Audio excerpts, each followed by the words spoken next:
Scovia yamaze kujyayo aho ngaho niyo yahise abona abantu benshi bamuhamagara avuga ati by the way ufite imbaraga umeze neza ugize gute hari abashoramari bamwe bavuga ko hari umwe w'umugande urimo, abandi bakavuga ko hari umwe w'umukongomani urimo, bagiye kuza gushinga televiziyo mu Rwanda. Iyo televiziyo ikazaba ikora based cyane, iri focused cyane ku bintu bijyanye na politics yo mu karere. Babona rero nk'umuntu umaze igihe kandi ukunzwe mu banyamakuru nanone w'igitsina gore ushobora kubikora ari umuntu bita Mutesi Scovia. Mutesi Scovia bamupropoje ibyo ngibyo, bamupropoza ko azajya ahembwa $1,800,000 buri kwezi. Byamanje kuba muri ubwo buryo atanga ruswa y'igitsina ku muyobozi w'ikigo cya leta. Ariko noneho biza kuva muri ibyo ngibyo bibushuti.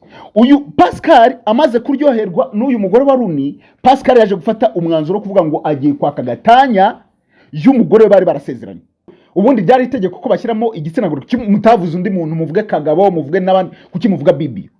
Ntabwo uri mwanya wakorewe ngo uzaba chief uwungirije umuyobozi agomba kuba ari umugore. No.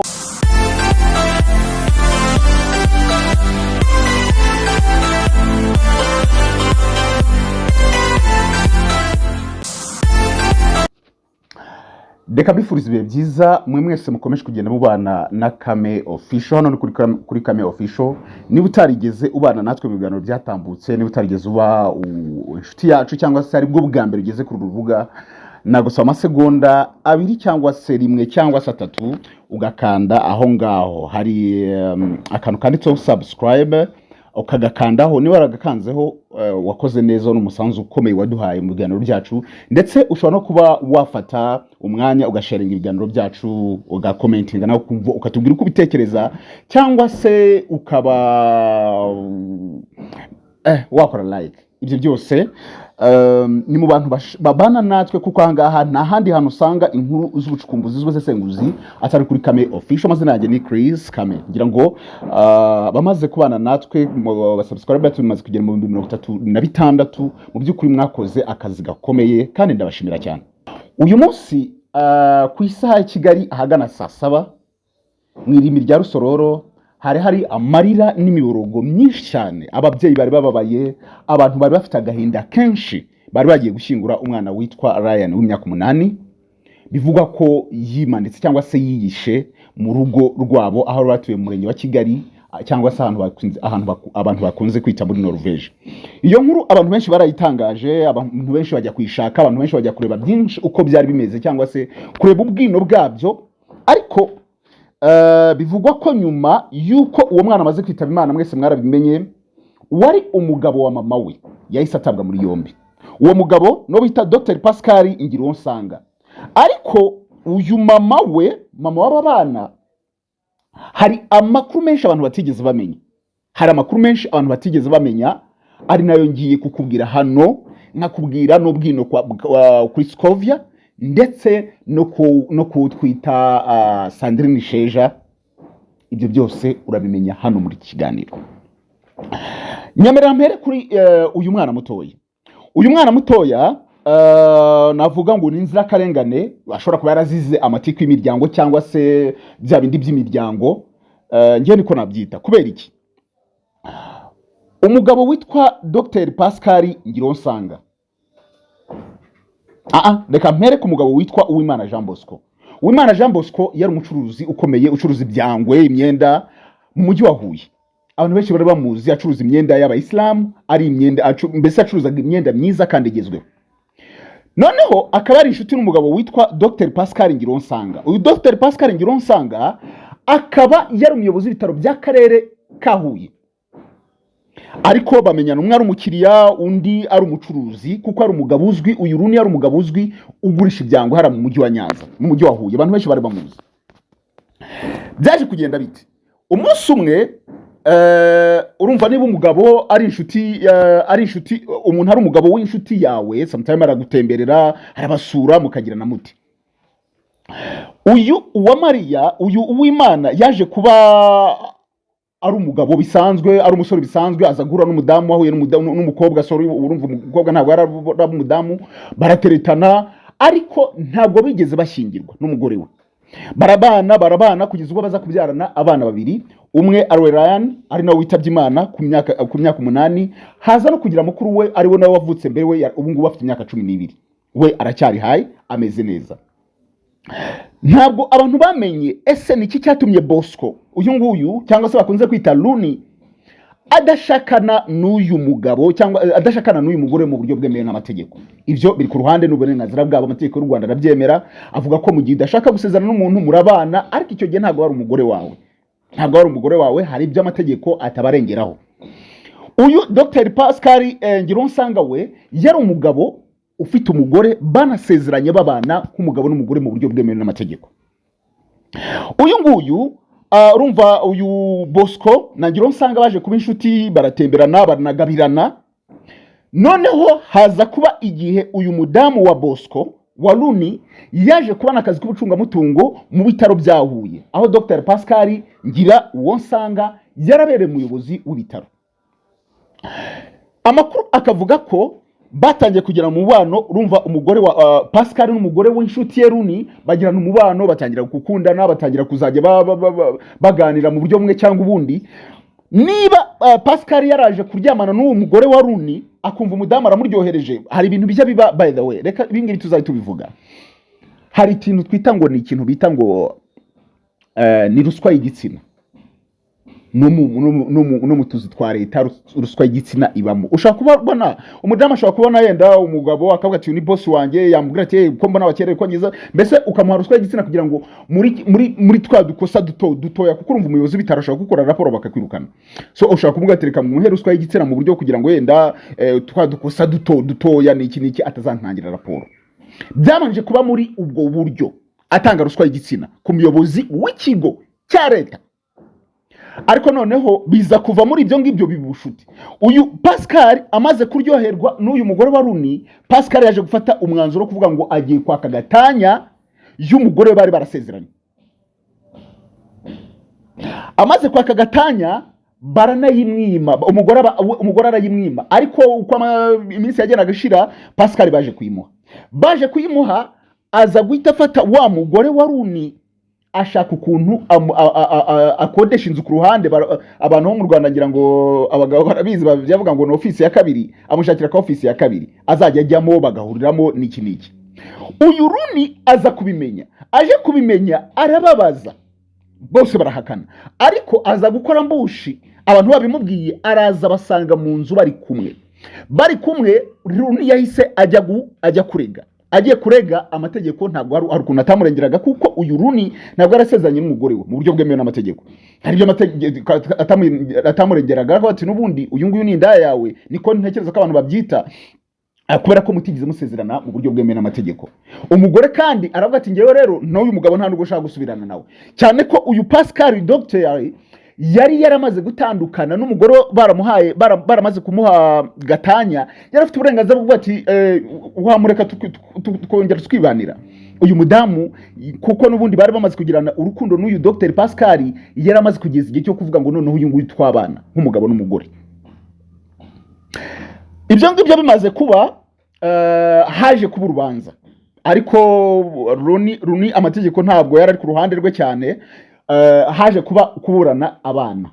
Rooney ati abana bampe usango uwo Pascal mubane, ariko abana.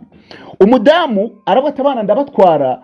Yego, abana bari bageze ku gihe cy'imyaka yo kuba bari kumwe na papa wabo, kuko ntekereza ko umwana yageze ku myaka 7 amategeko amwemerera ko ashobora kuba yakwihitiramo cyangwa se yanabana na papa wiwe. Ariko amategeko ntabwo yemeye ko Rooney atwara abana, kubera ko umudamu yerekanaga financial status, akerekana ibintu byinshi, akavuga ati n'ubundi ngiye kuba mu rugo, uyu mugabo nta mugore agira, ngewe ngiye kuba ndi mu rugo, ndi umudamu, mfite umugabo niki. Abana amategeko amwemerera ko abana abatwara. Bamaze gutwara abana, baje kwimuka, baraza we n'umugabo Pascal Ngironsanga baza kuba muri Kigali, aho bita mu murenge wa Kigali, ahantu bakunze kwita Norvege. Barabana umwaka umwe 2 3. ejo bundi ku itariki ya 18 z'ukwezi kwa munani uyu mwana wita Ryan inkuru yaje gusakara muri Kigali, inkuru yaje gusakara ahantu hose bivuga ko umwana yamaze kwitaba Imana. Icyakora byavuzwe ko uwo mwana yapfuye mu uburyo abantu batamenye neza. Bamwe bakavuga ati hari amakuru nagiye mbona ngo umwana basanze yimanitse, abandi bati yariyishe, abandi bati niki, ariko mu iperereza ryakozwe n'ubugenzacyaha bahise bata muri yombi uyu mugabo witwa Dr Pascal Ngironsanga, kubera ko bavuga ko atari ko urumva ntabwo uyu mudamu ntabwo ari kwica abana be. Bahise bafata Dr Pascal Ngironsanga nk'umugabo wo winjiriye umudamu, baravuga ati uyu nguyu niwe koko ibintu iperereza dushobora kuritangiriraho. Ariko kugeza iyi saha uretse imiryango igenda iterana amagambo bati niwe watwiciye umwana, abandi bati niki, ntabwo RIB yari yatangaza ibyavuye mu iperereza. Abantu baravuga bati amahirwe menshi ahubwo yakabaye ari uyu mugabo Jean Bosco cyangwa se bakunze kwita Luni, kubera ko niwe bigaragara nkaho yari ari mu busambira n'umudamu we ati mpabana, abandi bati oya abana urukiko rukabamwima, bikagaragara ko uyu Luni ashobora kuba yarabikoze mu buryo bwo kwihimura. Ariko nanone ikibazo kikavuga bati umugabo wakwemera kwihekura niyo abana mutaha muri kumwe, kuko abana babagiye gukura n'ubundi bazagira imyaka 18 20 bave n'ubundi muri urwo rugo bahitemo kuza kwibana na se. Hari abana bavuga ati mama ngiye ntago nshaka kubana n'umugabo wa papa wa mama, ngiye kwisangira papa. Abana bashobora kubihitamo. Umuntu akibaza ngo kuki uyu Jean Bosco yabarategereje imyaka 3 ntahitemo, ntavuga ati reka ntegereze indi myaka n'ubundi ntabwo ari myinshi 3-5 abana baza bamaze gukura n'ubundi bansange. Icyo nacyo umuntu akakibaza. Nanone umuntu akibaza ngo ese Dr Pascal Ngironsanga uyu nguyu wari umaze imyaka 3 n'ubundi arera aba bana, ni gute yabarahisemo kwikiza aka kana ka Ryan? Ibintu baracyari mu rujijo. Ariko ku ruhande rumwe umuntu aravuga ngo hari ibyo urumva urukiko ntago rujya rwumva amabwire. Baravuga ati umwana aba bana nabange nabarera, urukiko ngo ntago rwumva amabwire rwarebaga ibyo umudamu yerekanaga ati mu byukuri mfite statiri iri stable ya financial, ngiye kujya mu rugo. Urukiko rwagendeye kuri ibyo ruhitamo ko aba bana bajyana na mama wabo. Kandi yenda mu gihe urukiko ruza kumva amabwire ndavuga ati uyu mugabo ariko nubwo amategeko ati yasezerana mu mategeko n'uyu mudamu abana bashobora kuba babaho neza bakabamuha, yenda wanasanga ntacyo umwana ari kuba Ryan. Reka tumwifurize uruhuko ridashira. Gusa benshi bari gushyira mu majwi uyu John Bosco. Ngewe ntawe mbona muri aba ngabo babiri, kuko ntabwo ntekereza ko umugabo ashobora kwihekura. Nta nubwo ntekereza ko Dr nawe umaze imyaka 3 ashobora kuba yahitamo kuvuga ngo agiye kwikiza abana mu gihe kingana n'imyaka 3 n'ubundi arera abo bana. Nkandiraho abantu benshi barayikozeho, abantu benshi barabistreaminga, abantu benshi bayikora iperereza. Muri abo bantu babikozeho iperereza umuntu witwa Mutesi Scovia mama Rwagasabo yari yagiye gukora iyo nkuru. Abantu bategereje ko ari kiganiro baje bakora n'umuntu witwa bajya bavuga ngo ni umuyobozi n'umuyobozi w'ikiganiro cya mu gitondo, bavuga ngo n'umuyobozi w'ikiganiro cya mu gitondo Jonathan bajye bakorana. Bategereje ko ikiganiro kiba baraheba, bumvaga ko ariho baza kubona mu bwino Scovia nk'umuntu ushobora kuba warakoze iperereza kuri iki kibazo. Bazategereza ko ikiganiro kiba barakibura. Baje kwandika abantu benshi batangiye kubaza kubera iki ikiganiro kitabaye, kubera iki ikiganiro kitabaye. Nyuma yaho y'ibitekerezo byari bimaze gutangwa nibwo B&B FM umwezi baje kutangaza ko ikiganiro kitabaye, ariko nanone na Mutesi Scovia bamwifuriza ishyani hirwe kuri televiziyo agiye kuko mu gihe bakoranye, mu gihe bagize gute.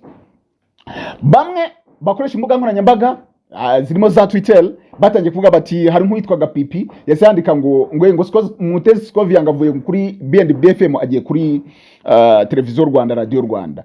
Scovia yamukotinza yandika gusa ngo nguraga Pipi koko. Abandi bajye bandika ese agiye he, tubwiraho ugiye, ariko akataginga ngo agiye kuri mama Urwagasabo. Mama Urwagasabo iyi ni chaîne ya YouTube abantu bamenyeho. Mu busanzwe Mutesi Scovia akoresha imbuga nkoranyambaga Twitter n'izindi ntekereza ko Instagram yenda atarayijyaho, niba iriho ntabwo ikoresha cyane, ariko kuri YouTube niho asa naho yafashe vora mu biganiro bisa naho ari ibya geopolitique, bya politique nk'umuntu w'umudamu. Uyu mudamu yanditse ngo agiye kujya kuri mama Rwagasabo. Mu busanzwe mama Rwagasabo n'ubu niho tumuzi. uretse ko afite n'urundi rubuga rwitwa Mutesi Scovia mu mazina ye yanditseho ngo niho atangira ibitekerezo. Ntabwo ari kira, ntabwo akita ikinyamakuru, ni nk'aka blog, ni nk'aka social media kiwe atangaho ibitekerezo, anabyandikamo muri about, nujya kubisoma uraza kubisangamo. Ariko abantu baravuga bati ese Scovia ko nubundi yarasanzwe izo YouTube zazikorera, nubundi ko ari umuntu ukunda amafaranga, yavuze ko ahantu hari amafaranga agomba, mu kiganiro cye ari kuganira na Gerard Mbabazi yaravuze ngo muzajye mu mpibiraka ikintu gipfa kuba kirimo amafaranga, ahantu hari amafaranga ngewe njyayo, kuko akora n'ubuye musini ikinege. Mutesi Scovia ahara kuri B&B FM umwezi, hari amakuru avuga ko we umushahara we warukubye kabiri abandi, ndavuga mu bandi bakorana ibiganiro batari, kuko ubundi B&B FM yaje ari radio y'imikino, kuko ni B nkabayingana na B isimbura uyu mutipe, ngira ngo afite izina niba ari izina afite nawe ririmo B, bafashe amazina yabo barayahuza bakora B&B FM. Aba bose twabamenye kuri Radio TV 10, arabogeza impira, barabahanga mu bintu bijyanye no kogeza impira no n'ubusesenguzi no kugira gute. Noneho bari barayise ngo umupira nitwe cyangwa se imikino nitwe. Noneho baje kubona batangira gukora ibiganiro n'ubundi bavuga ati reka dushyiramo izindi secteur, aribwo bagendaga bazanamo abantu bajyanamo geopolitique n'ibindi. Abangaba bo birumvikana ko abantu bakuru urubwa rw'imikino barimo ba Nasli n'abandi nyine, kuko urumva navuga ngo 80% n'imikino, abo ngabo bahembwa menshi. Ariko nuza nabo bandi bakora mu biganiro biri geopolitique, aba bakoramo show business bahembwa amafaranga make. Ariko none muri yo sector yabo ngabo niyo Scovia yararimo yahembwaga ibyikubye amafaranga yikubye kabiri y'abandi banyamakuru, akuba kabiri baba Jonathan, akuba kabiri n'abandi bakora show business. Nkavuga ngo nubundi ayo mafaranga kuri Scovia niba ajya muri kuba MC mu bukwe bakamuhemba 50 cyangwa 100 cyangwa 200, ntabwo angana n'amafaranga yahembwaga kuri B&B FM. Ntabwo yabasezeye, kuko bigaragara ko we avuga ko nta nubwo ari we witangarije ko yasezeye. By the way, bagiye bamutaginga ugati twakoranye neza kugeza ubwo abantu banagiye bavuga ati se mwabuze amafaranga yo kumwongeza, ariko bavuga ko ari we wasezeye.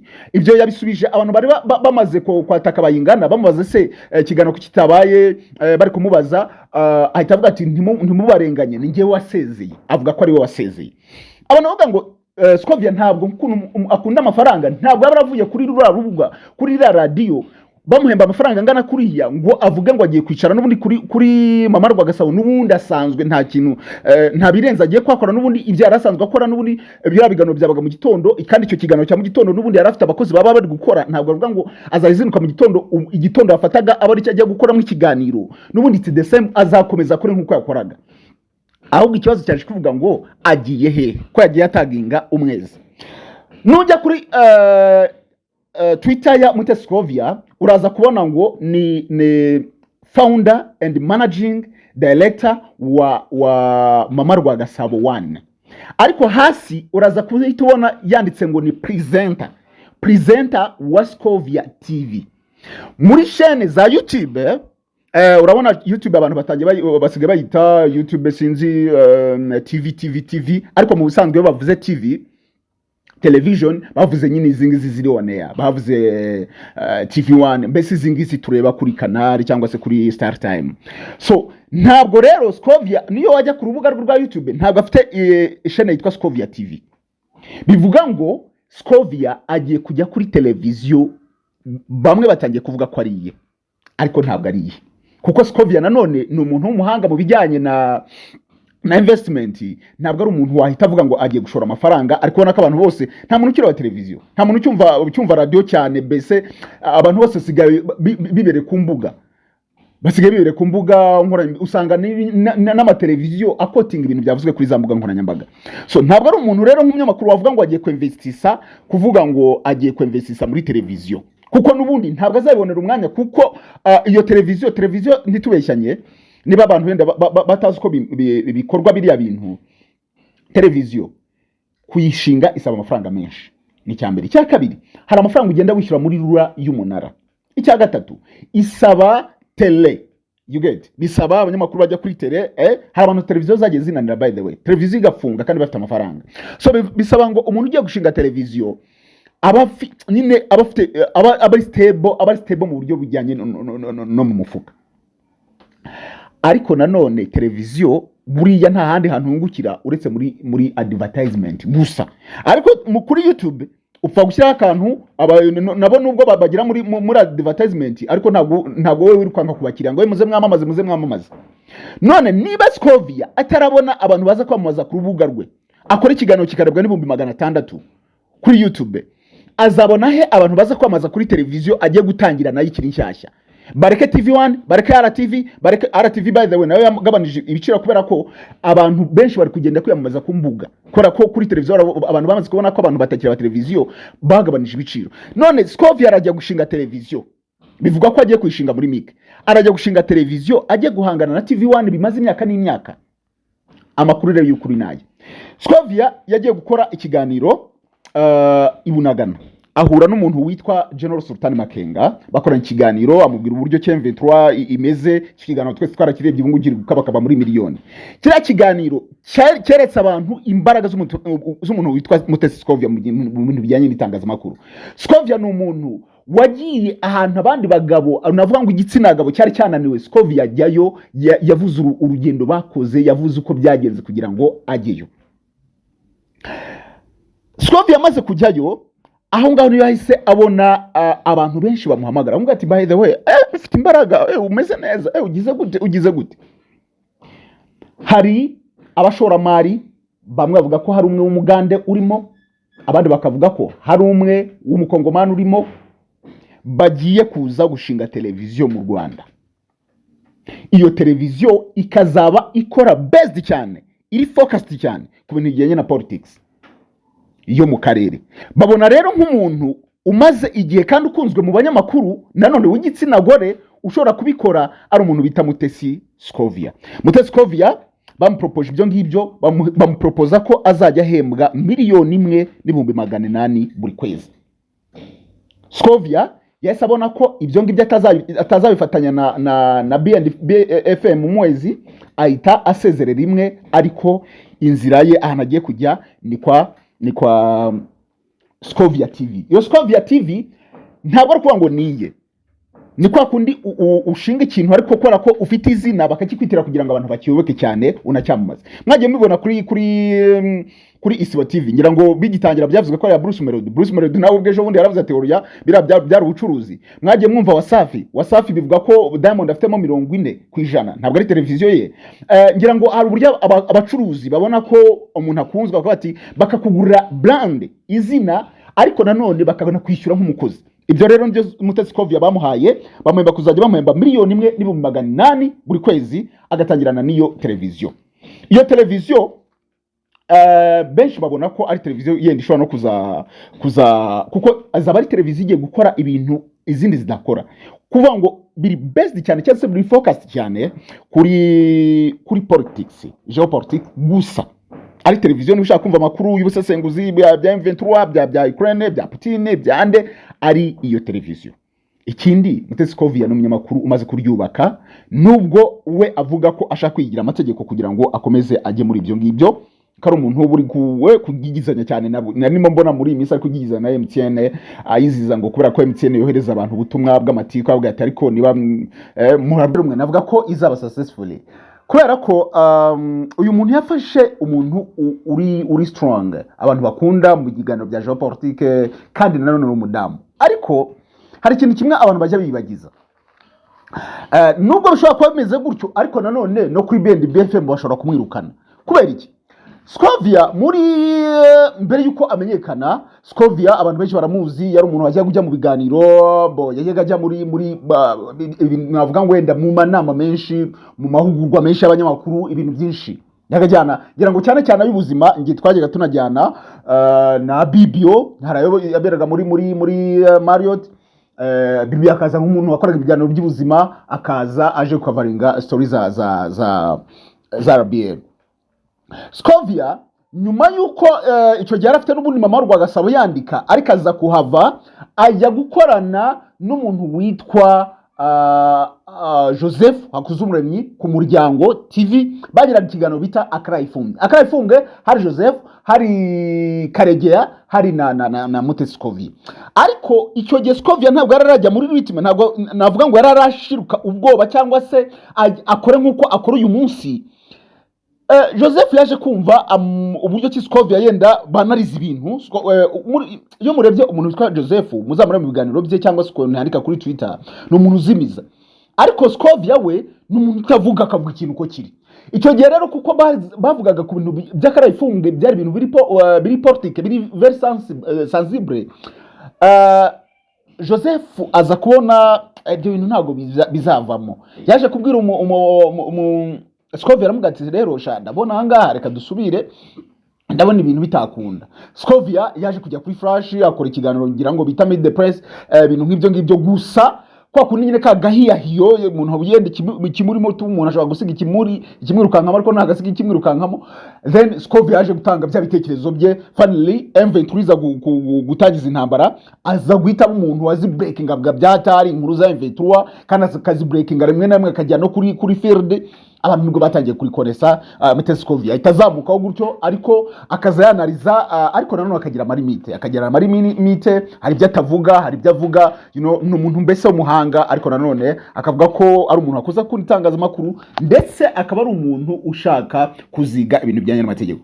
Scovia rero yenda umuntu ashobora no kuvuga ati yenda byageze aho ngaho kuri umwezi nawe babona koko yenda Scovia ukuntu harimo kwanariza, bakabona hari ukuntu ibintu bitazavamo, bakavuga ati akujya tuzafungirwe radio cyangwa se tugire gute. Abantu bazi bya industry barabizi, iyo uhaye umuntu ufite ikinyamakuru ugaha umuntu ukamushyira umuntu oneya akavuga amagambo ku kinyamakuru cyawe ari umutumirwa wawe, wowe ubwawe urabibazwa. Ndagwingira muri buka radio bitaga ubuntu Amazing Grace, ubuntu butangaje, yari ngira ngo mushoramari yari umunyamerika, aza guha umugabo umwe mu pastori araza yigisha ibintu bisa naho bikandamiza abagore, bivuga ko abagore sinzi avuga amagambo.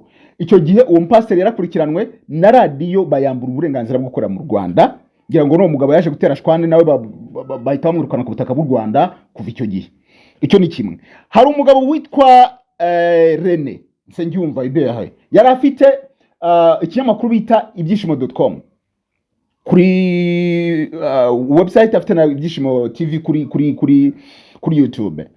Muri kiragiye muri 2019 muri Miss Rwanda, icyo gihe hari harimo amarushanwa ya Miss Rwanda. Icyo gihe aza gutumira umuntu w'umupasiteri, kuko urumva ko ibintu by'Imana, azatumira umuntu w'umupasiteri. Sinzi ukuntu umuntu w'umupasiteri yahise avuga ngo Miss wabo, ngo Miss ngo w'Abanyarwanda ngo ni Josiane, ahita avuga amagambo atari meza. Uwo mupasiteri chief editor na boss nyine uwo Rene bahise bajyanwa i Madrid, bahise bajyana gufungwa.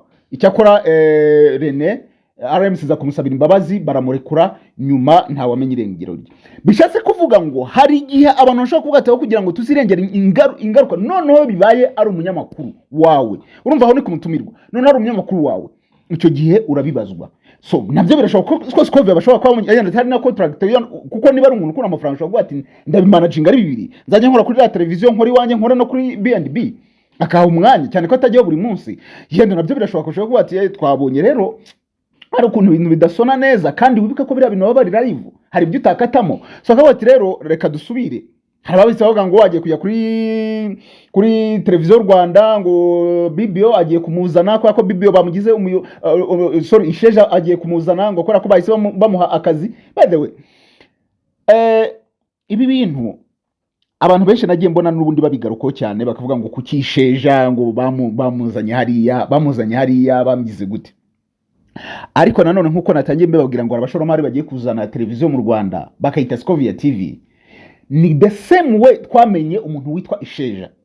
Radio Kiss FM, Isheja yakoraga ngira ngo akuze imyaka myinshi hafi 10 inarenga, ngira ngo ari mu bantu bayitangiye, ari we munyamakuru umwe yatangiye bakina indirimbo gusa, baza kugira akaza yakora amagambo gusa, ibintu nk'ibyo ngibyo.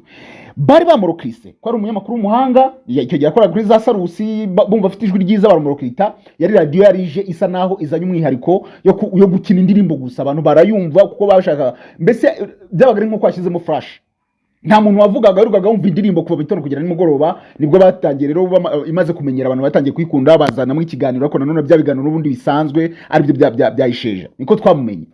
The same way niko n'ubundi Mutesi nawe bagiye kumuhayaringa nkuko bahayarinze umuntu witwa Isheja Sandrine, kubera ko baramuharinze kugira ngo apushinge iyo radio. The same way bagiye no guharinga Scovia apushinge iyo televiziyo, cyane ko urumva Isheja yari muri radiophonique, uyu nguyu agiye kuza kuri televiziyo. Bose buri afite profession yiwe. Scovia amaze kumenyera kamera, amaze kugira gute, azi bese ibintu bya televiziyo amaze kumenyera. So baravuze ati nta wundi dushobora kuba twagira, cyane ko ari mu banyamakuru bakozwe by the way.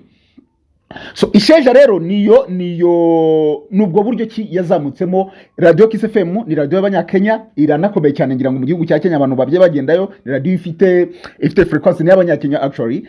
So niyo ngiyo televiziyo Scovia igiye kuba iy'abanyamahanga. So ngarutse rero kucyo mbabwira nti nagiye numva abantu bavuga kuri Isheja kubera iki bamuhaye akazi. Hari ikintu cyitwa ngo His Excellency amaze guhagarika genocide, FPR gafata ubutegetsi, hari ikintu, hari amahame. Icyambere kwari kunga abanyarwanda, icya kabiri gushakira abanyarwanda ibyiza, icya gatatu hari kugenda avuga ngo urubyiruko narwo rugende rujya mu kazi. Hari icyo nge nibaza, ese ubundi kuki abantu bari kugereranya Isheja na BBO? Ubundi byari itegeko ko bashyiramo igitsina gore, kuki mutavuze undi muntu, muvuge Kagabo, muvuge n'abandi, kuki muvuga BBO? Ntabwo uri mwanya wakorewe ngo uzaba chief uwungirije umuyobozi agomba kuba ari umugore? No. So uyu rero Isheja niba inama y'abaministri ya guverinoma irimo na His Excellency yicara ikavuga ati uyu muntu turabona afitinga kuba umuyobozi wa RBA, nuko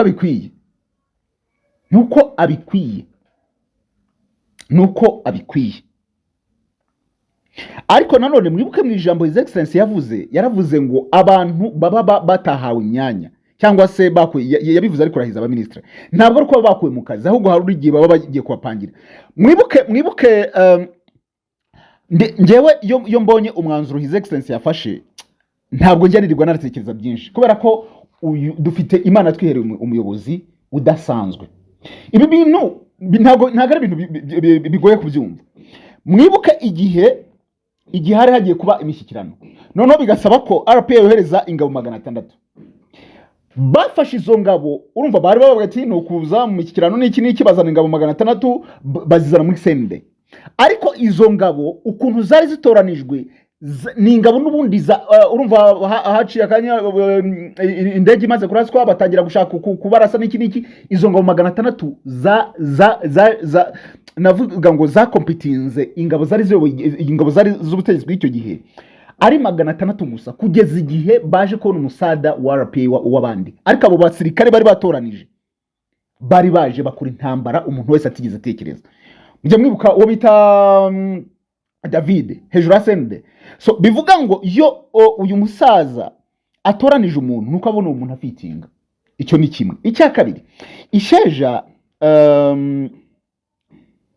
icyambere ni umuhanga, icyo ni kimwe. Icya kabiri, hari ukuntu avuga, niba mujya mwumva ibiganiro bye cyane urumva niba yari umuyobozi wa Kiss FM akayiyobora akagira gute ko yari mu bayobozi urumva yitangiye wenyine. Niyo umuntu yaramanajinze gufata radio igitangira from scratch akayizamura kugira imyaka 12 ikaba iri muri radio zikunzwe mu gihugu.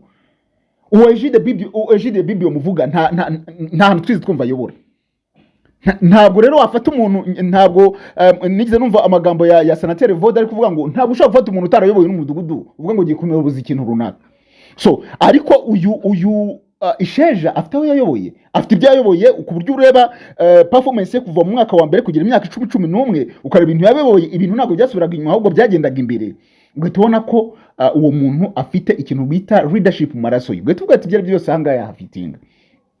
Kandi nanone umuntu witwa Egide BBO naho ameze neza rwose, ameze neza muri RBA, nta kibazo cye kuvuga ngo rero wagiranya umuntu witwa Isheja ukamugereranya n'umuntu witwa Egide BBO. Nge mbona wabukoze amakosa, kubera ko niba guverinoma irimo abahanga basomye bakagira gute baricaye bakabona ko umuntu twisheje ari ufite ngo mwanya. Who are you wo kuvuga ngo isheje ntabwo afite ngo mwanya bakabaye bawa Egide Bibio ubundi se kuki mutavuze Gloria kuki mutavuze abandi se bose n'abanyamakuru basanzwe barangaje muri RBA. Rero niba barangaje ureka isheje aze ashyire mwintuza ashyire mwake karenge agire kuko muri iyi minsi uretse ko tunabona ko RBA isigaye iri kubihiza abanyarwanda. Mwabonye rya president kuntu abantu bakremingaga. So icyo gihe rero abo bose bari bakenera andi maraso mashya avuye hanze abere kuko bayobora kavuga ati ariko abanyarwanda bakunzi bagize gute. So reka rero mbashimire mbifurize ibihe byiza, mbifurize amafu n'amafaranga. Amazina yanjye ni Chris Kame, dukomeze tubane hano. Niba utarakanda sub ushobora kugakanda kugira ngo dukomeze tube umuryango munini wa Kame Official. Ciao ciao.